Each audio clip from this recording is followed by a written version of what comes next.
Sim. A gente tem dinheiro. A gente vai cantar aqui com vocês. Tá ouvindo? Ó. Aí. Gente, tá sem dinheiro. Eu tinha deixado muito dinheiro. Bora falar com a Kim. Kim, alguém pegou o dinheiro da minha sacola roxa. Ela que pegou, pessoal. Kim, cadê meu dinheiro? Eu não peguei, Elota. Não pode estar acusando as pessoas sem ter prova. Agora sai daqui. Tá na minha sacola roxa.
Você encarou aquela queda muito bem.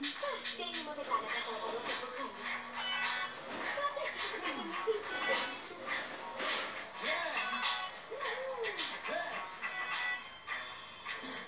Ora. Olha quem deixou um presentinho.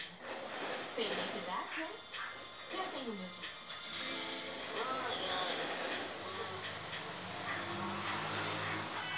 O meu querido analisador pode analisar os vestígios químicos de qualquer coisa. Olha, você já pode tirar isso agora. Tá bastante sem alta. Isso não te deixa... Legal, né, pessoal? Adoro mascotes. Difícil comprar. 10. Ah, quem roubou meu dinheiro? Foi. Por enquanto... por enquanto eu fiz isso aqui. Eu queria uma laranja aqui. Tá tudo em ferro. Ó. A gente daqui, né? Vocês estão aí nas casinhas de vocês. Claro.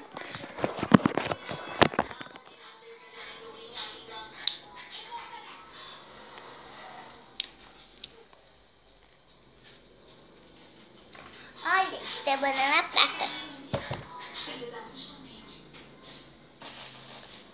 Tem farofa. Tem pão. Tem mais pão. Isso é cheiroso. Acho que tá com perfume. Tem biscoito. Tá cheiroso. Não quero não, mas vai que é ruim. O cheiro é bom, mas o gosto é ruim. Olha, gente, vamos ver? Deixa eu tirar isso aqui.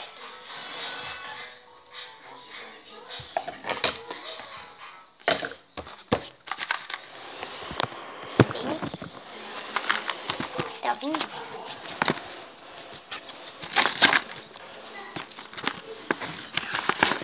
Broche. Serrinha de unhas. Serrinha de unhas. Serrinha de unhas. E um broche. E tem mais um chifre. Ai, que chifre. Vamos mostrar pra mãe. Ela pode pôr no celular dela, vai que é dela. E esse celular deve ser desse. Gente, tchau, tchau, Baby Shark.